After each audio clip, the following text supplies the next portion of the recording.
안녕하세요. 정의국 목사입니다. 오늘은 제자도 2 번째 시간을 하려고 합니다. 두 번째 시간. 2를 이렇게 써야 좀 있어 보이려나요? 아무튼 제자도 2 번째 시간입니다. 지난 시간에 잃은 양을, 그러니까 제자들의 기본 마음이 뭐여야 돼요? 간절한 마음을 품어라. 너희가 정말 나를 만났으면 내가 너희를 그만큼 간절히 원했던 것, 하나님이 너희를 그만큼 간절히 원했다는 그 마음을 가더라 라는 것이었고, 오늘은요 이제 성경에는 이렇게 여기저기 흩어져 있는 내용들이에요 사실. 그런데 이 제자도 내용을 할 때 제가 좀 이렇게 좀 모아와서 좀 내용을, 베레아에서 얘기하신 것도 있고 다른 지역에서 얘기하신 것도 있어요. 갈릴리 지역에서 얘기하신 것도 있고 한데, 그거에 대해서 좀 같이 제가 좀 하려고 합니다. 너희가 나를 따르려거든 세 가지를 버려야 된다 이렇게 하세요. 그 세 가지가 뭐냐면, 첫 번째는요, 가족 아니라는 거예요. 나보다 가족을 사랑해서는 안 돼. 내가 최고야. 나만 하나님만 사랑해야 돼. 이거에 대해서 얘기하시고요. 두 번째는 뭐냐면요, 자기를 부인하고요, 자기 부인하고, 아내 말고요, 자기를 부정한다라는 거예요. 자기 부인하고 자기 십자가를 지고 나를 따라야 된다. 자기 십자가를 지고 따라야 된다라는 것이고요. 세 번째는 뭐냐면요, 재물 아니야라는 거예요. 재물도 아니야. 저희가 이제 요거부터 한 가지 해볼게요. 왜 예수님이 하나님 더 사랑해야지 돼 이렇게 얘기를 하시는 걸까요? 가족도 분명히 십계명에서도 제5계명에 내 부모를 공경하라 이렇게 되어 있잖아요.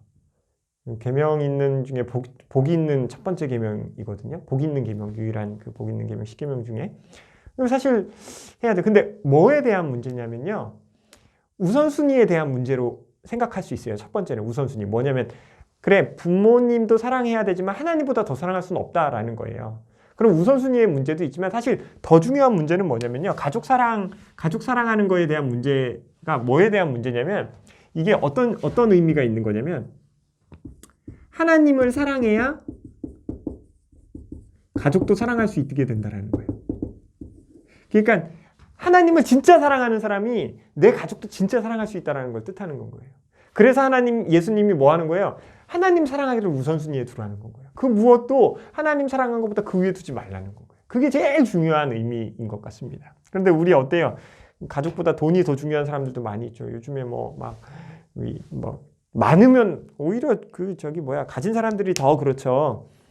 그 대기업이나 이런 기업 계신 분들이 형제들끼리 피를 나눈 형제인데 형제들끼리 이렇게 재산 가지고 이렇게 고소하고 소송 걸고 이렇게 하잖아요. 그게 진짜 가족의 모습일까 싶습니다. 그런데 예수님은 그걸 미리 아셨는지 가족을 사랑하기보다 하나님을 더 사랑하는 것을 앞장세우면, 하나님을 사랑하게 되면, 진짜 하나님을 사랑하게 되면 가족들 안에 그럴 일이 있지 않다라는 거죠. 그러니까 사실 오늘날 가정 안의 불화는 어디서부터 시작하는 것이냐면, 내 아내를, 내 남편을, 내 자녀를 사랑하지 않은 것이 문제가 아니라요, 하나님을 사랑하지 않기 때문에 오는 문제라고 볼 수 있을 것 같습니다. 하나님이요, 우리에게 부어주시는 사랑은 그냥 견디는 사랑이 아니잖아요. 그냥 참는 사랑이 아니잖아요. 모든 것을 내어주는 아낌없는 사랑이잖아요. 그만큼 하나님이 우리에게 보여주신 그 사랑을 우리가 가지고 있으면 뭐예요? 그 사랑을 이제 실천해야 되는 거죠. 이제 제가 왜 웃냐면, 우리 어머니가 이 얘기할 때마다 우리 어머니가 하셨던 이 농담이 있는데, 명언이 있죠. 사랑을 먹었으면 사랑을 쌓아 그러십니다. 그렇죠. 먹은 대로 나오는 거죠. 예수님도 그런 비슷한 얘기 하셨었어요. 입으로 들어가는 것이 뒤로 나온다. 우리가 사랑을 먹었으면 사랑을 쌓아야 되는 것입니다. 예수님이 제자도를 하시면서 너희가 하나님을 사랑해야 되는 이유, 가족보다 하나님 더 사랑해야 되는 이거야. 니네가 진짜 하나님을 사랑해야 가족도, 또 다른 영혼들도 그 하나님께로부터 받은 사랑이 있어야, 그 하나님께로부터 사랑하는 법을 배워야 참 사랑을 이 땅 가운데 실천할 수 있다라는 것을 보여주시는 것이죠. 두 번째는 마지막에 할게요. 이 재물. 이건 부자 청년이 와가지고 예수님한테, 내가 말씀도 다 지켰고 계명대로 다 순종했습니다. 내가 어떻게 해야겠습니까? 그러니까 네 재물을 다 버리고 나를 따라라. 그때 재물에 대해서 딱 얘기하세요. 그랬더니 이 부자 청년이 가진 게 너무 많아가지고 심히 고민하다 그냥 돌아가요. 이게 뭐예요? 재물의 그걸 버리지 못하는 거예요. 사실 재물이 가지고 있는 가장 위험성은 뭐냐면요, 이거를 이제 신학자들, 그리고 우리 선배 목회자분들은 뭐라고 하냐면 유사 전능성이라고 하세요.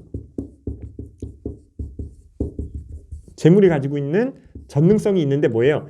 유사 전능성이에요. 그러니까 비슷한 거예요. 전능성처럼 보여요. 왜요? 우리가 오늘 자본주의 시대에 살고 있는데 자본주의의 자유가 있잖아요. 어떤 자유가 있죠? 돈을 쓸 수 있는 자유가 있죠. 돈이 있으면 자유가 있지만 돈이 없으면 자유가 없는 게 그런 문제가 있는 거죠. 그런 것처럼 이 재물이 가지고 있는 문제가 뭐냐면 유사 전능성이라는 거예요. 모든 것을 할 수 있는 것처럼 보여요. 심지어는 하나님의 일도 돈이 있으면 다 할 수 있는 것처럼 얘기해요. 그런가요? 그렇지 않죠. 성경에서 말하고 있는 재물에 대한 분명한 선은 뭐냐면 재물이 돈이 일만하게 뿌리라고 선언하고 있는 것입니다. 오늘날 이 재물을 벌기 위해서 많은 사람들이요 자기의 시간과 모든 에너지와 열정을 쏟고 있어요. 그런데 그걸 왜 하려고 하는 것이죠? 주객이 전도돼서 그거를 해서 하나님의 영광을 드러내기 위해서 한다고 겉으로 말해요. 그런데 실제로 삶을 사는 걸 보면 뭐 어떻게 살아요? 계속 모아요. 지평수가 넓어지고 차가 한 대가 두 대가 되고 두 대가 세 대가 되고 그러다가 이제 또 좋은 차로 바뀌고 더 좋은 차로 바뀌고 더 커지고 막 그럼에도 계속 부족해요. 계속 목말라 해요. 재물에 계속 목말라 하면서 살아요. 근데 정작 중요한 건 뭐냐면 내 곳간을 열어서 가난한 자를 먹일 수 있는 그 마음으로 그런 마음으로 열심을 다해서 재물을 버시는 우리 신앙인들도 많이 계시지만 많이 우리 청년들이 강의 들으시는 분들은 다 그럴 줄 믿습니다. 아멘. 그렇지만 이 유사 전능성이라는 파워에 빠져서 그것을 가지고 있으면서 자기가 모든 것을 행하려고 하는 그런 교만함에 빠지고 또 하나님을 멀리하게 되는 그런 죄를 저지를 수 있다는 것입니다. 특별히 예수님이 이 재물에 대해서 계속 경각심을 불러일으키시는 이유는 구약시대 때 이스라엘 백성에게 하나님이 내려주신 많은 물족의 축복이 있었어요. 가나안 땅과 그 일대 지역 모두를 정복하고 또 성전 짓고 거기 막 금이며 은이며 하여튼 차고 넘치도록 하나님이 채워주셨거든요. 근데 결국 그것 때문에 그 먹고 사는 문제 때문에 어떻게 돼요? 하나님을 배척하게 되거든요. 하나님을 배척하고 하나님을 알기를 이제 게을리하고 정확하게 말하면 하나님 알기를 노력하지 않고 하나님을 알아가는 것에 대해서 하지 않고 그 레위인들도 그 하나님에 대해서 바르게 선포해야 되는데 제사 드리고 자기들 배불리는 거에만 빠져 있는 것들이 제사장들의 그때 당시의 모습이었죠. 사실 제사장들이 그런 위험에 빠질 수 있는 위험이 많죠. 왜요? 그때 당시에 이제 백성들이 제사를 드리러 온다라는 건 죄를 지었고 회개하기 위해서 또 하나님께 감사제를 드리기 위해서 이렇게 나오는 거였잖아요. 그러니까 어떻게 보면 백성들이 죄를 많이 지으면 많이 지을수록 제사장들이 더 많은 물질을 받게 되는 구조였던 거예요. 그런데 그거에 대해서 하나님께 감사하고 또 다시 돌려드려야 되는데 그것이 이제 오히려 백성들이 죄 짓기를 바라는 마음으로 커져갔다는 거죠. 제사보다 떡밥제에 관심이 많았던 것입니다. 그래서 이제 예수님이 내 제자들이 되려면 재물 아니야. 재물 떠나고 그거로부터 벗어나서 나를 따르라 라고 얘기하시는 겁니다. 마지막 이제 자기를 부인하고 자기 십자가 지고 따르라는 거. 자기를 부인한다라는 건 뭐예요? 그냥 쉽게 얘기하면 내가 하고 싶은 것과 하나님이 원하시는 것을 분별하는 것이죠. 그게 사실은 성경이 말하고 있는 지혜입니다. 성경이 말하고 있는 지혜는 많은 것을 아는 것이 아니다. 중요한 것은 하나님을 아는 것이고 하나님이 원하시는 것을 내가 지금 이 시간 어떤 것을 해야 되는지 아는 것이 지혜이죠. 그리고 그것을 위해서 내 뜻은 꺾이는 것이 뭐라는 거예요? 자기를 부인하는 거예요. 그리고 뭐예요? 자기 십자가를 지고 따라야 된대요. 근데 여기서 말하는 자기 십자가는요, 우리가 흔히 생각할 때는 내가 업어야 되는 내 아내, 내 남편, 내 자녀들일 수도 있는데 그게 아니고요. 여기서 말하는 자기 십자가는요, 예수님이 이기신, 승리하신 십자가를 얘기합니다. 그러니까 이건 더 엄격하게 얘기하면 굉장히 좀 이제 어려운데 예수님은 그 십자가 가운데서 어떻게 승리하셨어요. 그러니까 우리가 지는 십자가는요, 더 이상 아내로부터 자녀로부터 실패한 십자가가 아니라 승리한 십자가예요. 그 십자가를 지고 있는 사람은 뭐 하는 건 거예요? 자기를 부인하고 그 십자가를 진 사람은 내 아내를, 내 남편을, 내 자녀를요, 그리스도의 긍휼한 마음으로 하나님의 안목으로 바라보는 그 마음을 가지고 살아가는 사람들을 뜻하는다라는 거예요. 내 뜻이 나오기보다 내가 진 십자가에서 승리하신 예수 그리스도의 그 승리를 선포하면서 나아가는 걸 뜻해요. 그래서 자기 부인과 이렇게 연결이 되는 것이죠. 예수 그리스도의 모습을 따라가는 것.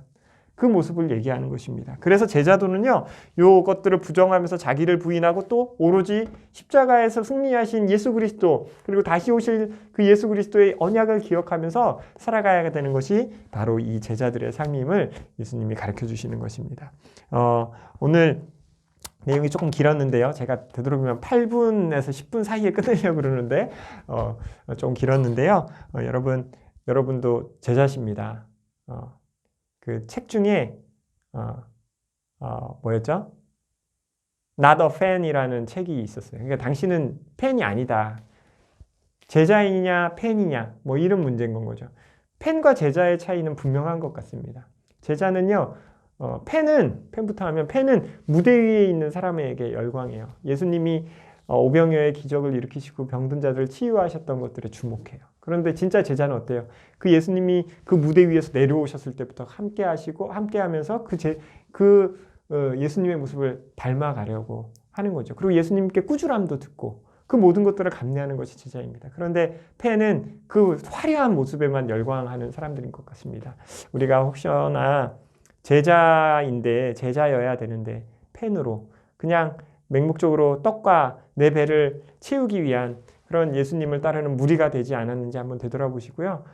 이 강의를 들으시는 우리 모든 지체들이 참 제자로 오늘 하루를 또 내일을 준비하는 그런 우리 지체들이 되었으면 좋겠습니다. 제가 준비한 건 여기까지고 건강하십시오. 다음 시간에 또 뵙도록 하겠습니다. 샬롬.